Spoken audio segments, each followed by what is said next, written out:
Finally আমরা বেরিয়ে পড়লাম জলকাদার মধ্যে কালী পুজো দেখতে।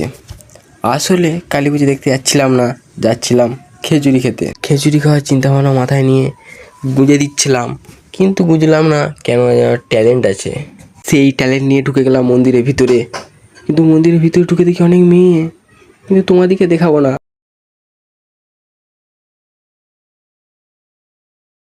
মাকে দর্শন করে খিচুড়ি খাওয়ার উদ্দেশ্যে রওনা দিয়ে দিলাম। দেখা হয়ে গেল একটা ফচকে বন্ধুর সঙ্গে, কিন্তু তার সঙ্গে দেখা না করেই চলে গেলাম মিশনে যেয়ে দেখি লাইনে দাঁড়িয়ে থাকতে থাকতে হয়ে গেল পা ব্যথা। তোমাদেরকে দেখিয়ে দিলাম এই জায়গাটা।